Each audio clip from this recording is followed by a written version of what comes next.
solid here. Had a little bit of a technical glitch a second ago, but as we are trying out this new Streamlabs, looking to see how this is going to work and see how we're going to be able to utilize a slightly different platform. We're bouncing around on potential use of a new platform to see how it's functional. So we are now officially streaming live with Streamlabs, and I just realized that I'm not plugged in live. Woo! Yes, we're live, and I gotta go plug something in.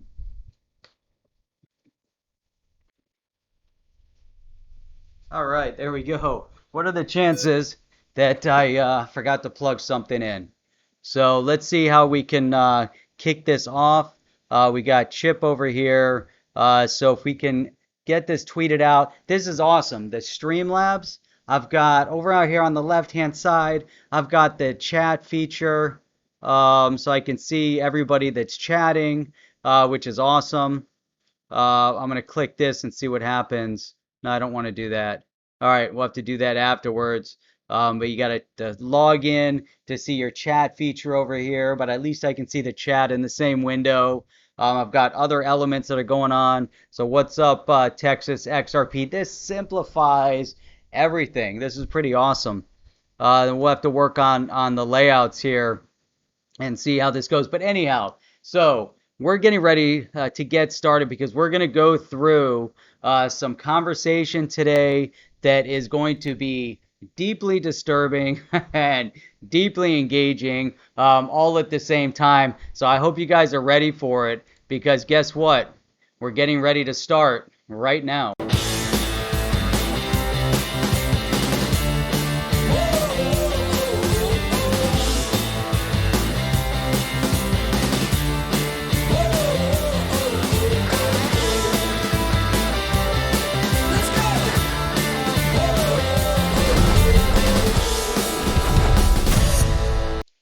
Bam. All right. Who said we're ready to start? Man, Texas XRP over there with a coffee. I almost forgot because today we're going with the straight to the death wish, or it might be Segfredo. Let me check. Man, that's some good stuff. That's some Segfredo right there. That is good quality stuff. So, all right, so let's see what we've got here. We've got Nathan Williams that just bounced in here. We've got somebody that's being put in the spotlight, and that's Spotlight. So we got Spotlight in here. We got Lorenzo M. I mentioned Texas XRP already because he's drinking coffee and watching on the chain how to review at the same time. So this is awesome. We're getting some people bouncing in. You know what I really like is when I see new names popping up in the chat stream, people that are getting more engaged. We get a lot of people over time that kind of sit in the background, kind of watch, kind of absorb everything that's going on. And then we start seeing new names engaging in the conversation. I love it, and it's always great to learn, learn from new people. So let's get this going. Let's see what we've got. So I want to jump right into this. Let's talk about what we're going to actually be reviewing today. So there's tons and tons of information. So we want to get into online banks. We're going to talk about Facebook Libra 2.0. Is it really? We want to look at the digital dollar. We're going to touch on some comments about this mass exodus from XRP. The fact that Ripple has actually been crushing it as they've rolled out their RippleNet solution and over and over and over again. Then we're going to take a little bit of a detour and we're going to look at what China's up to in the blockchain and crypto space. Kind of interesting. And then we got a lot of other things. And we're going to try to get through all of this in 1 hour. So let's get started because I wanted to get into this mass exodus, all these other things. But what I wanted to focus on is what's coming out of Congress, these conversations. Obviously, we all know there's been, a health crisis that's caused some economic meltdown on a global scale. And what we really need to focus in on is what does all of this mean, and what are these political heads that are supposed to be there supporting our interests and upholding the Constitution, upholding the Bill of Rights, all of that.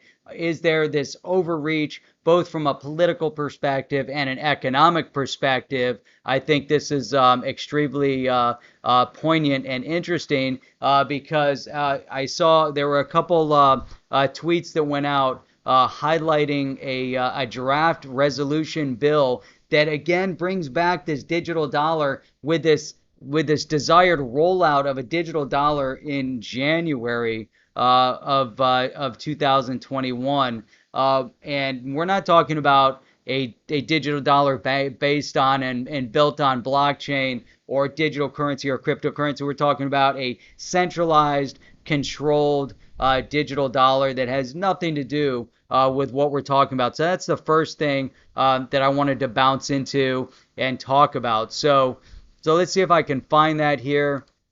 Got a few things open, and for whatever reason, if it doesn't come up right away, we're going to scratch that we even thought about this.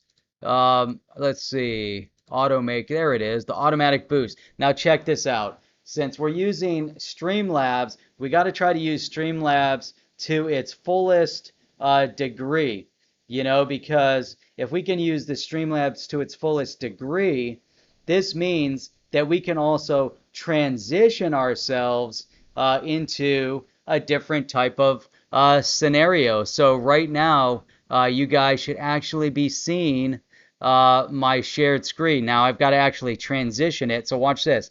Boom. Now you're seeing me in this shared screen environment. How cool is that? All with the phone. This is freaking awesome. The only thing I can't see up here is the conversation right now, but that's okay. I'll get back to you guys in a second. But let's check this out. Look at this. The Automatic Boost to Communities Act. Is this a good thing? Is this a bad thing? What's going on? And the reason why we want to get into this is because of the fact that they try to reestablish this concept of the digital dollar in order to transact payments. Now, obviously, this is very U.S. centric because anybody that's out of the country, you don't care about what's going on within our Congress. But this is important because right now we saw this 2 point blah blah blah whatever trillion-dollar support package that went out. People all over the United States had checks, had money that was directly deposited right into their bank accounts. All that stuff happened over this past week.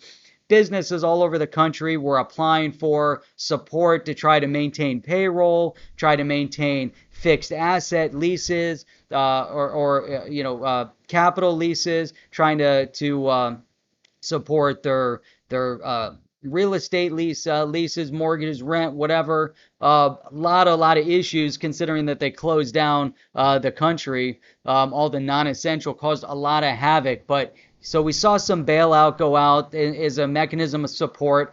Now you have another bill proposing that the government continues to give people money for an extended period of time within some limitation. But we're talking about huge amounts of money that they want to give people. Now, the reason why there's two thought processes here, and we have to look at this. One thought process is that when you do something for an extended period of time in an overreaching way, then you create an environment where the people become 100% reliant on the government, which is an ideology that is built in and baked into what we're looking at here. And it's extremely scary. What's going on out there, as we've seen now over and over and over again, is also far-reaching because the shutdown of the economies, state to state, they've tried to really destroy the economies by shutting down the economies and creating intense tension. And thank God, for our Bill of Rights, thank God for our Constitution, and thank God for people who are willing to stand up for freedom. Unfortunately, there's going to be countries around the world that are going to suffer immensely because they don't have this same kind of freedom to get out there and protest back against the overreach of the politicians. But the reason why all of this is so tied together is because what they're also trying to do is roll out this digital dollar baked into what they're trying to package as something that is going to help and be beneficial. So now we're talking about individuals here that obviously there's some havoc. There's other mechanisms in place that could help people. We need to help people that have been put out of work because of the government, because of their overreach, because of their zealousness, and because of something that we talk about on a regular basis, which is demophrenia, which is coined by this Paul Eidelberg. I've talked to you guys about this a lot, which is the schizophrenic nature of a democracy, the overreach, the fear, and the FUD, this fear mentality of trying to, where you're willing to give up freedom in order to prevent some future or existing harm right now, but you're giving up way too much. One of the things that President Trump said, is the cure going to be worse than the actual issue at hand? And that is the overreach of government. And this is something that when you look at this, it's baked in, because you can't have a scenario where government is continuously bailing people out, but now it's out of necessity because they've destroyed the economy. What we need to do is get the economy going again. Say, okay, we took a 3-week hiatus. Turn the economy back on. Get people back to work. It resolves this problem. Tap into the banks. That's really where the crisis needs to be averted, is at the level of the insurance companies that should be supporting these businesses and bailing and really doing what they were supposed to do from the insurance perspective.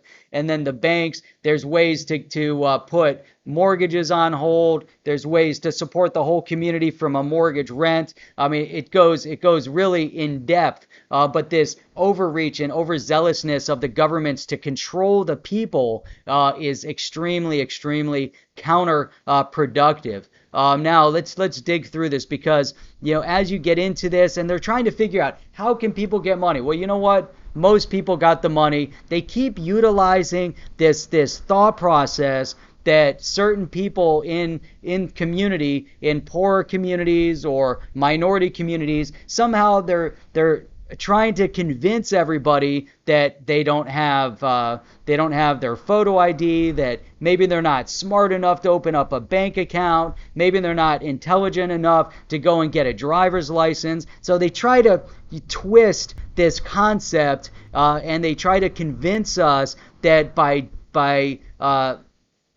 not reaching out to them and giving them this extra little boost, that somehow we're now being xenophobic, racist, or otherwise, where again, baked into their socialist, fascist ideology is racism and xenophobia and everything else that we want to address. And the reason why this is also important is because here they're trying to find a mechanism. Again, it's monetary control of the populace. So you have the political control, as you see in China, as you have this capitalist kind of economy that's been sprouting up in China for many years, and then you have this oppressive political regime in China that's going to squash and silence the people, that'll drag them off to jail, that will kill them, that will destroy the media, that will do anything in their power to make sure that their agenda and their initiatives are being promoted while covering up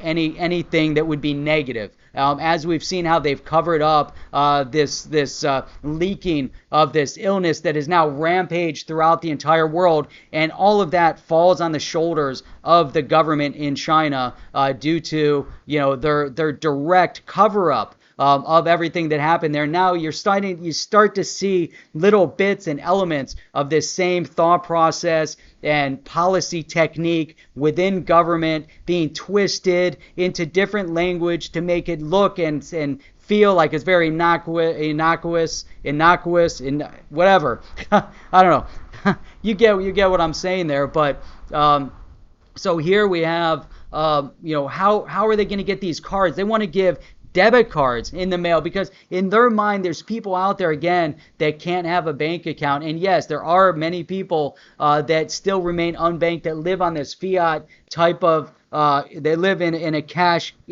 society. The thing is that these same people, they're in that environment because of some of the political policies that have subjugated them into certain areas of society, which is it's extremely oppressive. But now this goes to another level because it's always a handout. It's always we're not gonna help you get out of that environment. We're gonna help give you just a little bit more so you stay just a little bit comfortable in that bad environment that these political policies have really forced you into. And that's what's negative. And so we're starting to see the way they still want to maintain and control these people, because guess what? If you don't fall in line with their ideology, they're going to shut you down. They're going to shut off this debit card that they give you. They're going to shut off this digital dollar that they want to start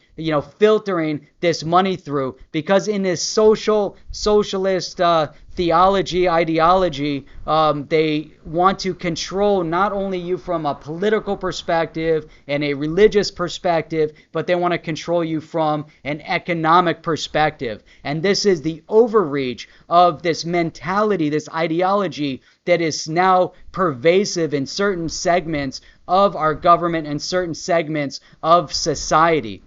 So overall, we have to be extremely careful on, what they're trying to do within these community acts, and what they are trying to do with, bringing about this digital dollar, because this digital dollar isn't our digital dollar. This digital dollar is their digital dollar, so that is, the distinction, and that is, what we have to be very, very cautious of. So didn't mean to open up with this 20-minute rant or whatever, but I want to go, make sure you guys are throwing in some comments into the chat. I've got the chat right here, so I can see, what's popping up here. Nathan Williams, so we've got Nathan Williams here. Hang on a second. I don't know if I turned this feature on, and apparently I didn't, but there's a feature where I can actually somehow push comments over here, but that's not working. Anyhow, so Nathan Williams, I read a thing which said checks were being sent out to dead people. Yes, 100%. Just like there's dead people on the voter polls. Just like there's dead people on the voter polls, there are dead people that are actually, that money is actually going out to them. Extremely difficult to see, but and so that money's getting lost. Yes, that's true. They need a better way to send the funds. That's 100% correct. They have to figure out a way, and that's what we want to. That's why we want to go to this next level. We want to take what, from that opening perspective. Now we want to take it down this path. We want to look at, some of the things that are happening, like Nathan is saying. It should be done in a digital way. It should be done in a more organized fashion. It should be done in a way it should be done in a way that's transparent, and it should be done in a way where if there are dead people on this voter poll, if there's people that are illegally in this country, do people that are illegally in this country that have broken laws of this country, should they be getting bailouts from the federal government? We've seen this overreach now in California, that California is proposing to give stimulus money to people that are illegally in the country. We've seen an overreach of the governments in New York and elsewhere where they've created these sanctuary environments that really goes against, you think about all the people that have waited in line to come to the United States legally, and now they're trying to prop up and support them from an illegal perspective, even to the point where they want to give them voting rights. The reason why this is so insane is because no country in the world has ever allowed anything like this. If you try to go down to Mexico illegally, what do you think is going to happen to you? They're going to put you straight in jail for trying to come into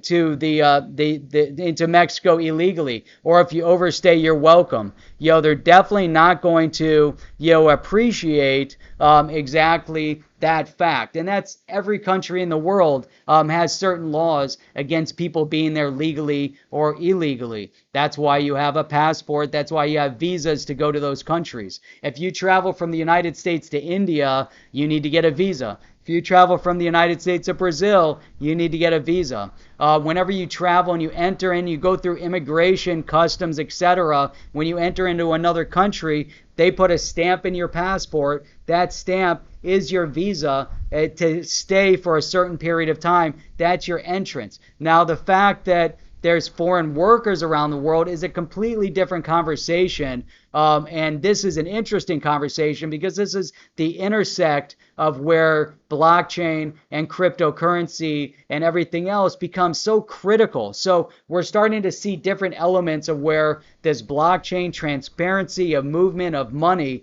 becomes critical, not just from the foreign worker perspective for cross-border exchange. But the reason why I highlighted right in the beginning of the conversation, what's going on in Washington is also the movement of money.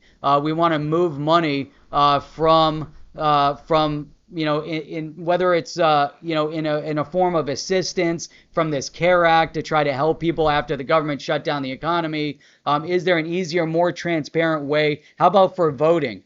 Voting is also a very critical element where we want transparency. You want to make sure that the people that are registered to vote are voting, and that people that aren't registered to vote and are illegally voting aren't voting. And so now they've found that in California, they have thousands upon thousands upon thousands of names on the ballots that don't belong there, and they found tens of thousands of people who voted multiple times in a vote. So now you see the upset of what's happening here. So now you have, and this is critical because this is where blockchain is so important into the fundamentals of our society from many different levels, to take the power away from individuals to where the corruptive nature of how they try to manage and push their ideology. So if you have the ideal scenario, let's say from voting or from money transfer, that it's 100% transparent, that the records from the federal level, from a state level, from the county level to your town level or city, whatever it might be, that all of those records are comparable and are able to communicate with one another. So what happens, especially like in the voting records, when somebody dies, that information doesn't get translated all the way through the process. So if somebody has, whatever that scenario might be, we have an immigrant that comes in and they go through the process. Now they're in the voting rolls. You have to register to vote. But the opposite, they're not cleaning the ballots. They're not cleaning the voter records out as fast. Blockchain resolves that. If everything is tied in with one another, then all of that information is coalesced into one, continuous, continuous data pool. And that's important because now when you go to vote, all of that information is also up to date. When you have to file your taxes, all the information around it is automatically up to date. If they have to move money, like Nathan was saying, doing it in a digital type of currency mechanism is going to streamline, because what we've seen a lot of and at the bureaucratic levels is that there's too much bureaucracy. There's too many hands in the pot. And this is why, I don't know if you guys saw in the news, now there have been multiple cases of people going to check and say, hey, did we get this stimulus funding? But then they showed up and there were one person had $8 million in their checking account. Now, how did $8 million end up in somebody's checking account? Obviously it was an error. Did someone, fudge the number? Obviously something happened accidentally that pushed $8 million into that person's checking account. This is the overreach of government. Government has no place in making any kind of, or controlling any kind of being involved in economics. This is a huge problem globally. You need to have as much freedom as you can without infringing on each other's rights, without being oppressive if possible. There's so many key points to all of this, needing this transparent mechanism for discourse, politically and economically critical. Very, very important. And again, within the blockchain, not getting to the overreaching perspective, because check this out. I need to let me find out where this article is, and then we're going to bounce back because we need to talk about Ripple, we need to talk about XRP, and we still need to talk about some other great things. But before we do that, there's two points that I wanted to bring up. I'm trying to find the article. Let me see. That's China. This is China. So, and then we've got Bank of America. We'll get into that in a minute. Okay, but here's one overreach as an example. This was in Daytona that was reported. The overreach of government is that they're utilizing drones to promote social distancing. Overreach of government. That's an invasion of civil liberties if they're going to fly drones around to tell people to stop, to promote social distancing. That's a net negative. That's extremely dangerous. And we can actually monitor it. So we need to really be careful, with what's going on here, because not only are they flying drones, but within the drones that they're flying, this was in Daytona Beach, they're actually utilizing thermal technology to then look and see if somebody has a fever. So this was the Daytona Beach Police Department. This was reported by Fox News, by Fox 35, their local channel. It says here the police were saying their drones are equipped with a digital camera and heat detecting device that's known as FLIR, forward-looking infrared. The system can detect body temperature ranging from 99 to 105. Now, oh, did I play that ad again? Sorry, guys. I don't know how the ads keep popping up. Stuff playing in the background. There's some demonetization coming at you right now, Chip. So maybe they did that on purpose. I don't know. We're talking about drones. So the difficulty here again, the police looking at utilizing these drones, monitoring people's body temperatures. And here they say here, let's say if you have a fever of 103, that'll come in handy, letting us know at a glance, are you someone who possibly has the virus? That is scary. That needs to be shut down. If the governor doesn't get involved in shutting them down, this is going to be a major, major lawsuit waiting to happen. This is such a far-reaching overstep of civil liberties that it's unbelievable. So that's definitely got to stop. So hang on a second. Victor Grillo, feed all the people in your country. Illegals are not cattle. Ask questions later. Sorry, I'm a Canadian. That's not the point. Yes, do we have to take care of people? Yes, we do. Are people here for different reasons? Yes, they are. Are people allowed to come in illegally? No, they're not. Just as in Canada or Mexico or anywhere else. However, yes, if they're there, you can't treat them poorly. You definitely have to help them, which is exactly what the U.S. has always done, is to try to reach out and help people. Agree with you 100%. We definitely have to, figure that out. So, all right, but let's move on anyhow. So, let's see here. Hang on a second. All right, so let's move on from this. Let's get back into some of the other key points here that are really, it's interesting, based on everything that's been happening. Let me shut some of this down. So, here was the other point. This was something else. This is what I was looking for. Let me pull this up. This was on Decrypt. I think this was an interesting article, and it kind of fits into kind of this narrative that we definitely want to take a look at. But this is again the blockchain. So a blockchain app that helps governments enforce the coronavirus quarantine. So, utilizing technology to impose the will of the governments on the people, is it helping? I don't like this. Again, it's a net negative because of the fact that they're treating people like criminals. They're treating people like a pestilence. The governments are acting in a way that they believe that they know exactly what's good for the people, squishing people's civil liberties. I don't care what country you're in, but if you're going to step on people's freedoms like this, we have to beware. Again, demophrenia, the schizophrenic nature of a democracy, willing to give up your freedoms to prevent a potential current threat or a future threat that is unknown. And you're willing to give up your freedoms to the government that you will probably never get back, or that you'll lose a significant portion of that freedom, because once something like this is in place, it's never going away. They're going to keep it. Once they start flying drones with thermal imaging, it's never going away. It's always going to be there. The fact that they can overstep, not just in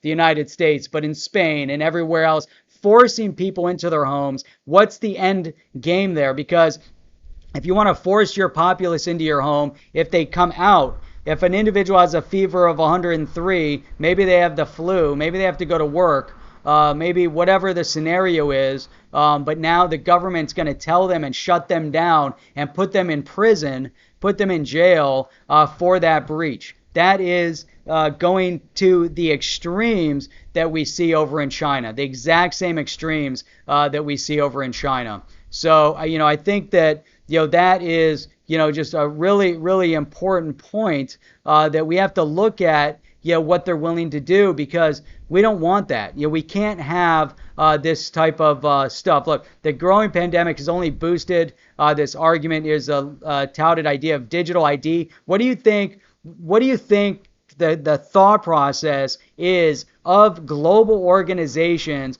like the World Economic Forum, the United Nations? What do you think when these organizations don't support freedoms? They are oppressive in their foundation. Their methodology. It's an organization that just filters money to enrich the people that are there, that are involved in their organizations. They do a little bit of good, but for the most part, they're filtering money, and it's a corrupt organization. Now, what do you think about the fact that you have organizations like that now want these IDs for everyone? They're going to stamp you healthy, not healthy. It's going to shut you down, what you can do, what you can't do. Extremely, extremely dangerous. So Google, Apple, all of these companies, we need to be very, very vigilant on what's happening within the technology. The technology that we're embracing, blockchain technology, can be used for good.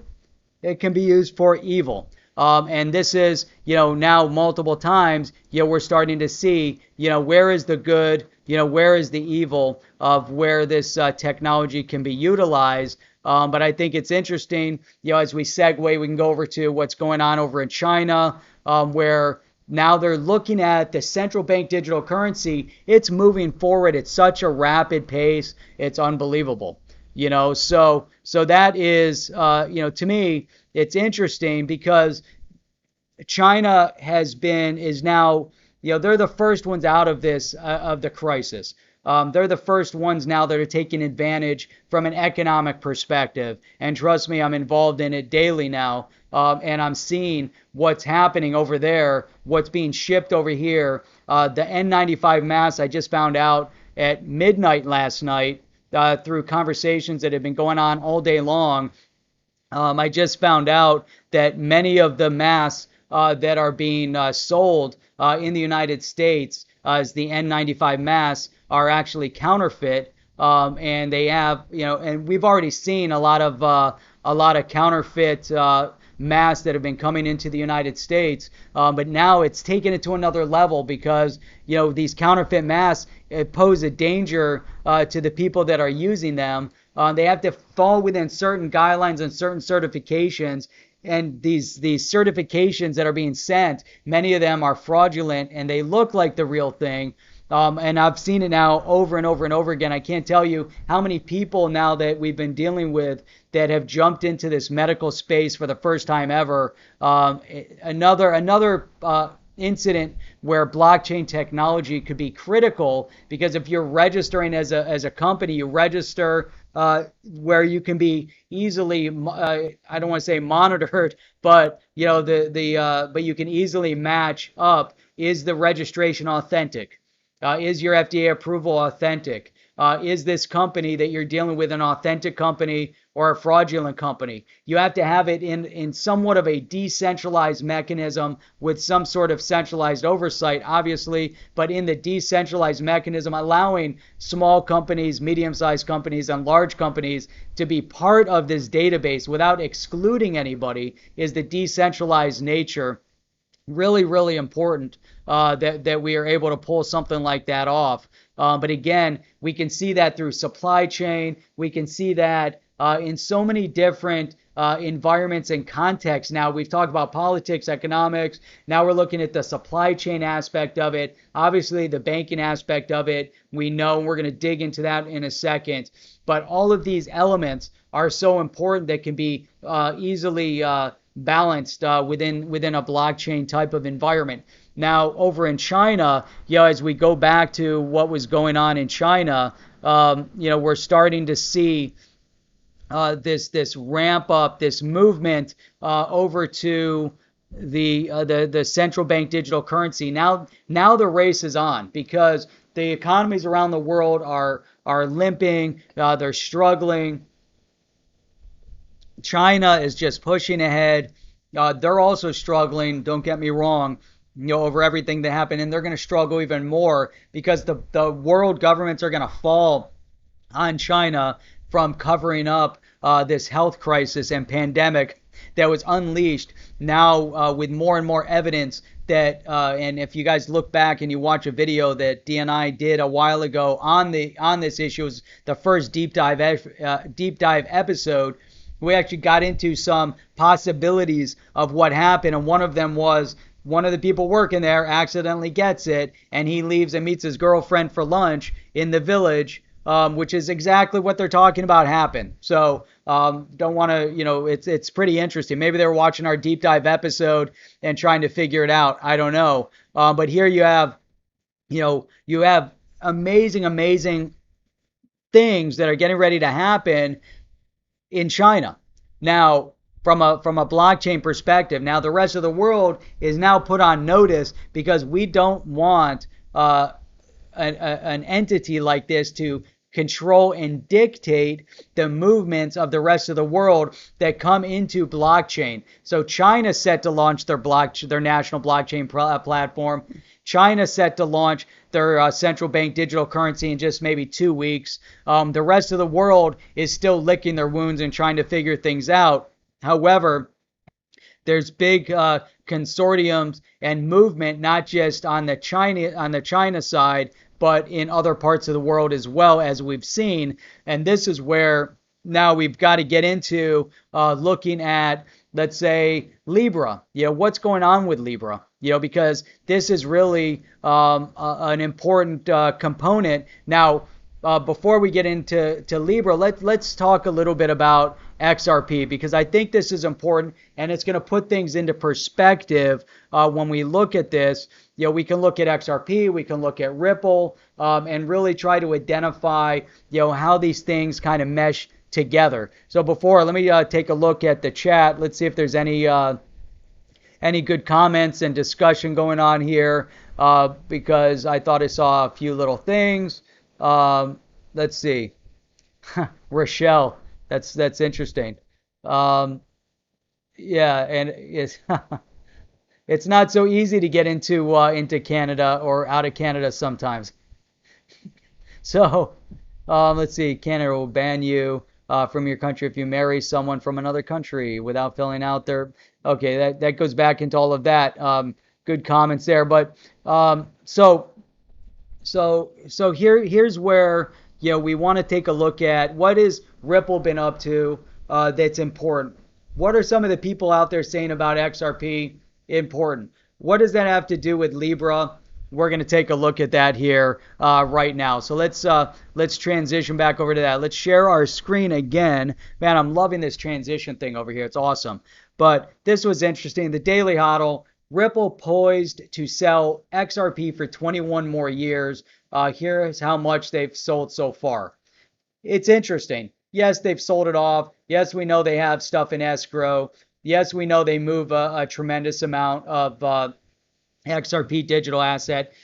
Yes, we know that Ripple has a huge stake in seeing it be successful.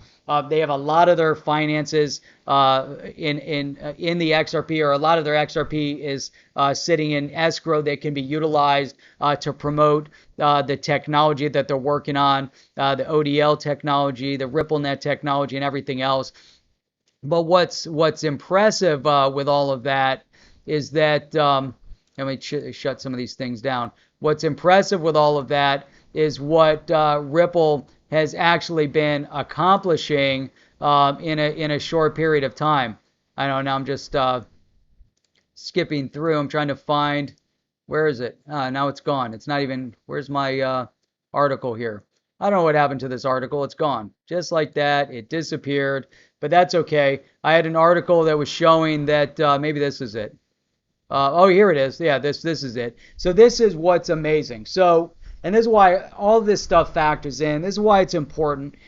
Think about how long Ripple and RippleNet have been around in context with some of the newer technologies, in context with the Swift platform. Swift, obviously, since what, 1972, 1973, just a couple years. Ripple has really, put themselves in a position where they're taking on the behemoth, Swift, as we all know. But one by one, the organizations that they're helping do report back that when they were used, when they're using them, they were able to cut costs significantly. So this is a company based over in Malaysia, enabling small and medium-sized enterprises to send cross-border payments to their suppliers, which we know. Now, this is amazing. So they joined 2 years ago. Since they joined 2 years ago, 40% reduction in cost. Could you imagine running a business and you said, hey, we're going to implement this, whatever. I'm going to put you own a restaurant, I'm going to put a new refrigerator into your kitchen and a new stove in your kitchen, and it's going to reduce your cost by 40%. Overall costs. I don't know. I'm just making stuff up. Maybe I'm going to put even a better idea. I'm going to put a new credit card terminal in your restaurant that's going to reduce your credit card processing costs by 40%. Do you think that small business owner isn't going to jump at that idea? It's amazing. So take that to this bigger level, these financial institutions. 40% reduction in cost, that's huge. And there's nothing else right now that's offering anything like that. This is massive. And it's interesting too, because it's a payment provider in more than 100 countries. 2 years, 40% reduction in costs. Man, I think that says everything. That's really big. Now, what's interesting about this, where's all this going? What's the significance of what we're looking at? So the significance of what we're looking at is that, yes, early on we talked about this fake digital dollar that elements within government are trying to impose that have nothing to do with blockchain, nothing to do with crypto, and everything to do with government control over your money. But the digital economy is real. The digital economy is moving forward. Blockchain, cryptocurrency are taking it by storm. We're seeing that in China. We're going to see that in the US. We're going to see that in Sweden. We're going to see that in the Bahamas, in Bermuda, in Spain, in Italy, in Japan, in Singapore. We're going to see that all over through these central bank digital currencies. Forget about the digital dollar that the U.S. is trying to impose right now. It's completely irrelevant. But what's amazing, though, is that Bank of America customers in Q1 of this year moved $27 billion through Zelle. Zelle, if you guys are outside the US or if you're in the US and you've never used it, is an easy mechanism to move money from person A to person B right from your bank app. You go to your bank app, you go to Zelle, put in the person's email address or phone number. Boom, I sent you money. It gives you a warning. If you didn't enter in the right phone number, you're not getting your money back. If you didn't enter in the right email address, you're not getting your money back. There probably needs to be a little bit more of a safeguard to where when you put that person's email or a phone number, somehow it's in the database. One of the failures of Zelle, they don't have blockchain technology backing it up to where it can create that confirmation. It also doesn't settle immediately. You have communication between two banks. One bank says, yes, they have the money. The other bank says, great, we're going to rely on you, Bank A, to send me the money and transact it over time. If it's utilizing digital asset backed technology, let's say, I don't know, let's say XRP, let's say the XRP ledger, that money movement would be instantaneous. The settlement could potentially be instantaneous. If they're utilizing an internal domestic format based on RippleNet and ODL, all that money would be instantaneous, but the settlement would be instantaneous. Right now, the money movement appears to be instantaneous, but for all intents and purposes, it really isn't instantaneous due to a settlement issue. So I think that that's important, but what we need to focus in on here is that we have $27 billion in Q1 utilizing that platform. That tells you something. People have wanted to and want to transact digitally versus fiat currency. They want to simplify their life. They want to make it easier. We don't want the imposition of government control over our monetary position. We still want to have private institutions that are monitored by law to manage that process. If the government manages the process, there is no law that they're going to abide by at that point because there's no checks and balances to make them abide by the legal standard, whereas a private entity can be held to account in the court of law due to an overreach of that private entity, and they will be shut down, and people can be potentially put in jail. Government, as we've seen, very little chance of that ever happening. And we can never afford a scenario where the government is controlling the application. We can't be in a scenario where there's these Federal Reserve bank accounts that are controlled by the government. We don't want that to be a reality. We don't want the government to be in the business of distributing bank cards. It's not their business. If they want to outsource it to, let's say, Bank of America and let Bank of America or American Express run a program like that is somehow, the government is sending money. But again, why is the government sending money in reverse on a regular basis other than in crisis time? Why are they forecasting now to January to find a solution to simplify the movement of money from government to people? Why not just stop taking money from people, limit the taxation, create a different environment of taxation to a fair tax or some sort of an environment that is structurally different based on a consumption tax without the imposition of continuous income tax, and find ways within society to boost up the economics of certain parts of town that need it, that need that investment. Makes more sense to me than continuously just giving people handouts for the sake of controlling that segment of the population or the decimation of all segments of society. So hopefully you guys get something out of that. But here's something I wanted to highlight, because this is private institution helping in the community.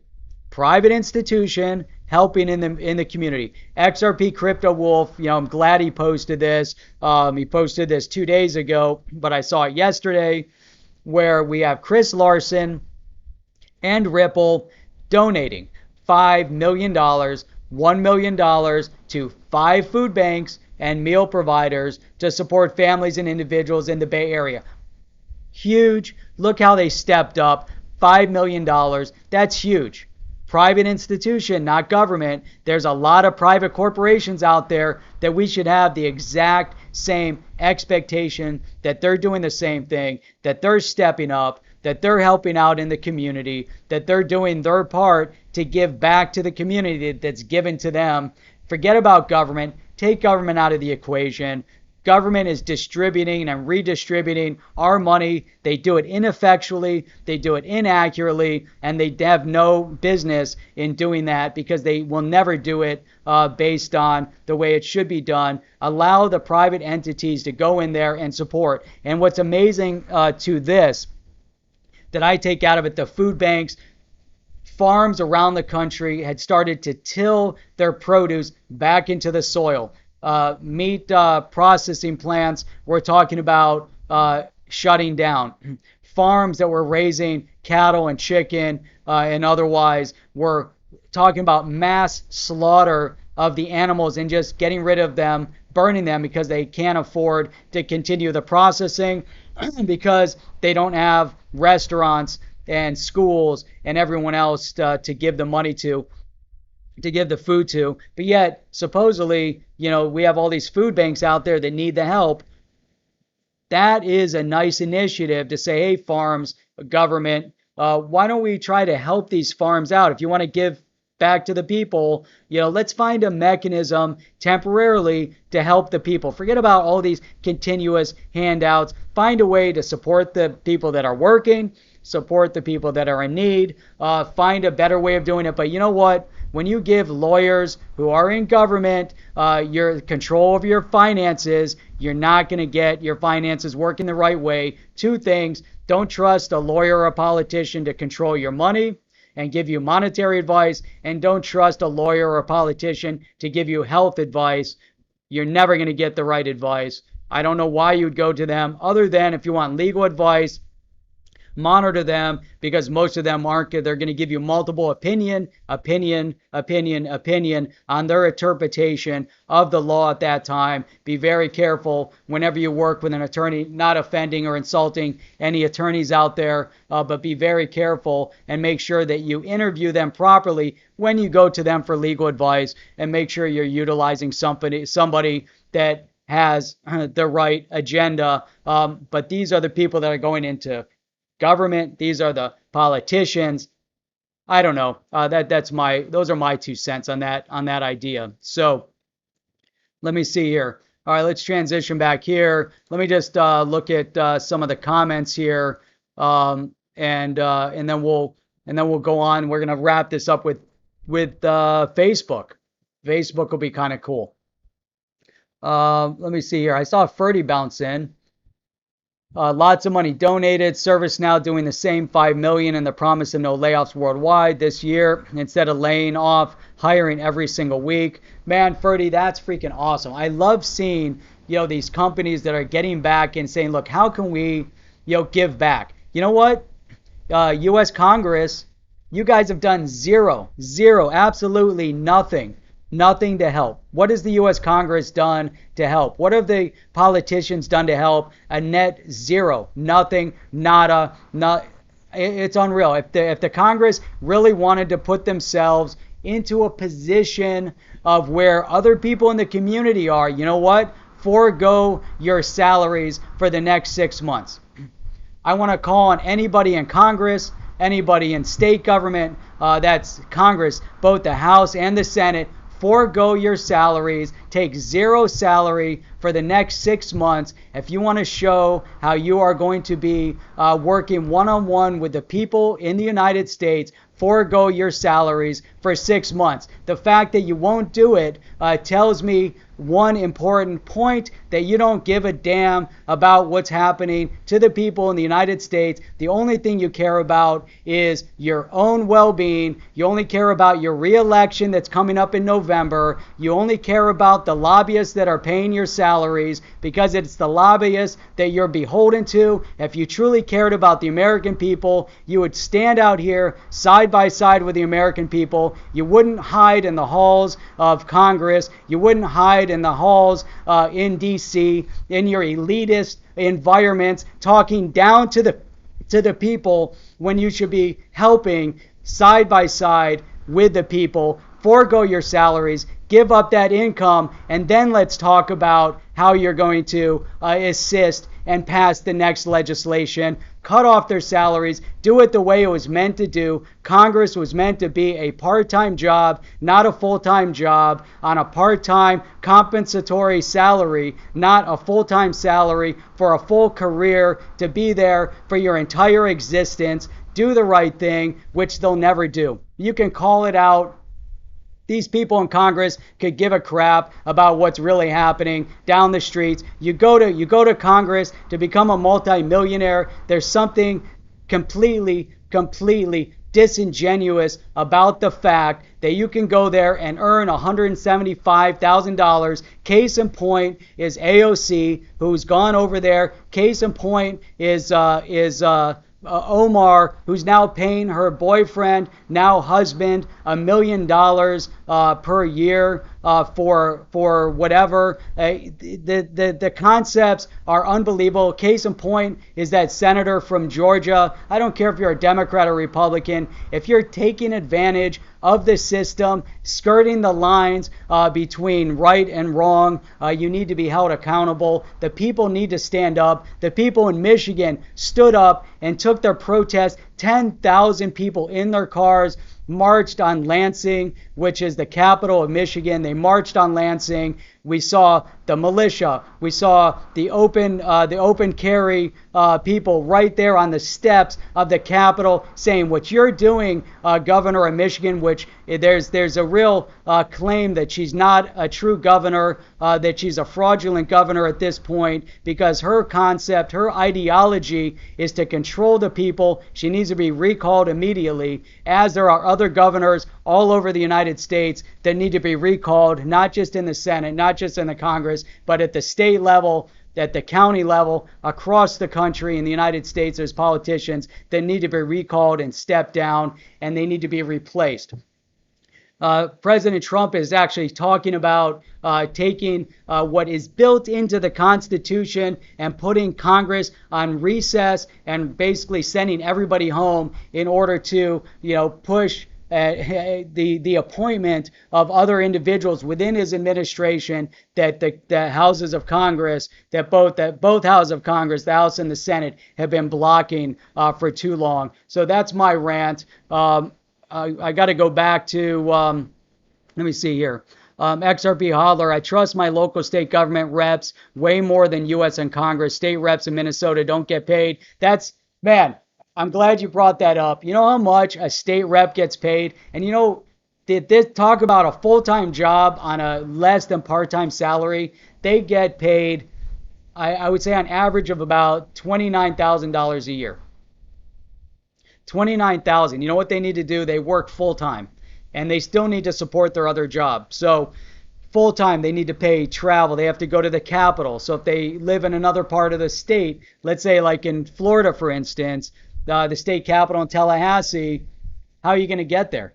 It's like 7 hours away. So that means if you have to go to meetings and you have to spend time over there, now you're leaving your family. Now you're leaving your job. You're leaving all this stuff, and you get some measly compensation. But good point, XRP hodler. The state reps are in the communities walking, many of them, not all of them. The state reps know that they have to do good by the people, not all of them, but many of them. So I agree 100% with you. Let's see here. Let me go down. All right, that's it. So I like that. 2024, 2020, 2024. It's gonna happen soon. It's gonna happen soon. Working on it. But not sure if you're going to be in the area, then maybe you can vote. But we'll see. Anyhow, let me wrap this up with Libra. I thought it was kind of cool. So let's go over to Libra. Let's check out Libra. Let me see here. Let me get rid of some of this crap that I have over here, and let's talk about the Zuck Buck, because we see it on the Block Crypto. We see CNBC talking about it. We see all these people talking about this crap. So let's see what we got here. But I think this is important. This is an important step to the digitization, the support mechanism of the central bank digital currencies. Ripple is going to be a critical element of the rails of the movement of money between countries. Libra positioning themselves in that space. You know what I love about it is that if Libra can do it and position themselves, competition is healthy. Forget about Swift. Swift is the legacy system. If Swift wants to compete, that's great. Let's see if they can compete. RippleNet needs a competitor. The reason why you need a competitor, the more competition there is, it pushes you aggressively to get to the finish line first. And so we need a Libra.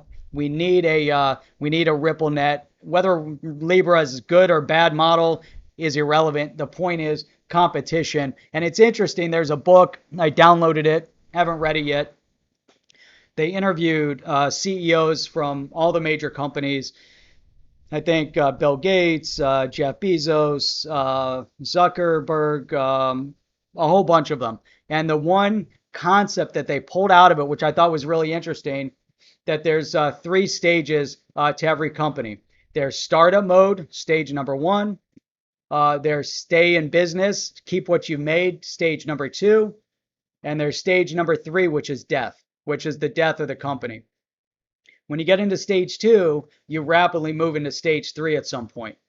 All of these companies, one after one, have stayed in startup mode, meaning that they're always trying to innovate. They're always trying to figure something new out in the community and adapt and adjust. I thought that was brilliant. I'm going to read the book. I'll report back and tell you guys if the book was good or not. So anyhow, Libra confirming this shift to multi-currency. They want to support the central bank digital currencies. They have this new white paper. Hey, can you guys see this? I don't know. Let me look. Hang on. I don't know. The last time we were streaming, I was told that you guys can't see the highlighter. So let me see. I've got a little bit of a delay here. Let me see. Oh, it's in black. Come on. Seriously? I can't believe it's in black. Why is everything coming up in black when it's highlighted in like in yellow? I don't understand. Shoot. All right. Well, I'm just gonna have to delete. Let me just delete the highlights as I go if I can. Let me see. Oh man, that really sucks. Let me see. Oh, there we go. Boom. All right. So, oh, there it highlighted in blue. Look at that. There's a little bit of a delay. So this new white paper was published, which strongly indicates Libra wants to cater to central banks. Interesting. And then here, we're therefore augmenting the Libra network by including single currency stablecoins.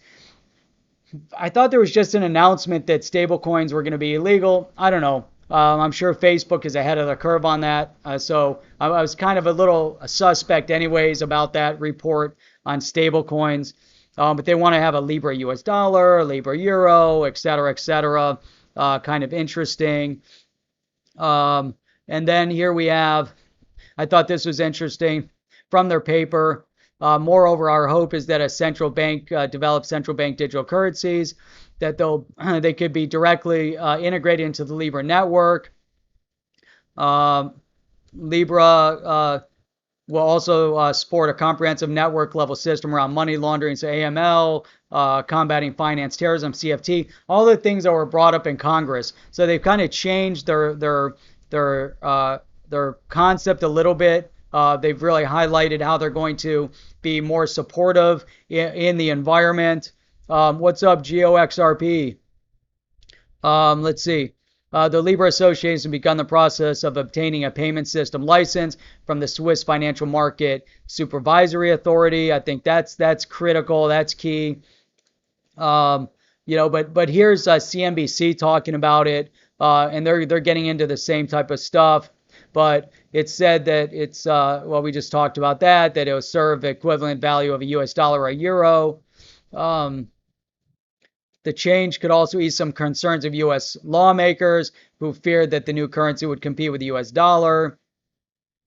Blah blah blah blah blah. Anyhow, so it's interesting again that we're starting to see Facebook kind of transitioning into a space that that is potentially again competitive with Ripple, with RippleNet, watering things down. But really, the goal with Libra right now is to get the regulatory clarity. They're at a higher level now, trying to meet with government. Again, I see it as a net positive. Let's let it go. Let's let the competition happen. Competition's critical. But anyhow, guys, I thought this was awesome. Loved having everybody here. Love to see all these new people that bounced in. I see, Rochelle. I think you've been on our chats before, but I haven't seen you in the chats. We have a lot of new people that are consistently contributing. I see Phil Dami, was contributing. We got Crypto Español. Que paso, amigo? We've got PB. We've got Nathan Williams that was in here with us today. Max Madness. Civil wars are on the way, man. Things don't happen by May 1st. We're going to see some crazy things. But Max Madness, XRP Holler for Life. Glad you were in here with us today. XRP Hollywood. We had Nick Theo that was leaving us early on because he's over in Australia. I don't know what time it is over there. It's probably late now. Let's see. We had Anthony King, man. Victor Grillo. We had the one rough Rican with us today also. So man, this is awesome. Jacob's Ladder has been with us for a while. It's really awesome to see Jacob's Ladder back in here again. Zach Sossler was with us today. Texas XRP Spotlight. Man, Spotlight looks, haven't seen Spotlight in the chat. We had Jared XRP, Lorenzo M we've had in here before. So what an amazing chat we had. It's just going through and shouting some of you guys out. Really appreciate everybody taking their Saturday morning to hang out with us here. What do you think about UBI? Nathan, I'll tell you what we're going to do tomorrow night. We're doing a roundtable with Cryptopolis. Chip, grab that question on UBI because we're going to cover it in tonight's conversation or tomorrow night's conversation with Cryptopolis. Let's talk about UBI. So Chip, if you could grab that, that would be awesome. And let's see what else, man. We've got Jerry Hall. Go to onthechain.io. Chip's working behind the scenes on getting something amazing on the website. You guys can check out our Telegram. Check out The Profit. Check out Jerry Hall's one-on-one. We got the deep dives on Thursday night. The roundtables on Sunday night. we've got live streams on Tuesday night. We've got the XRP Minute Wednesday nights. We're giving you guys as much content as we can provide you. Anything you guys want from us, anything you think that you would like to hear, go to our Telegram channel, hit us up on Twitter, give us a direct message, whatever. Say, hey guys, you guys suck. I want to hear something else. You guys are awesome, but can you cover this? Whatever it is, throw it out there, and I'll check you guys out on the next stream. I guess that's going to be Sunday night. See ya. I'm out of here. How do I hit the outro? I got to do the outro from over here. Are you down with OTC? Please like, subscribe, and click the bell to be notified when the next video drops.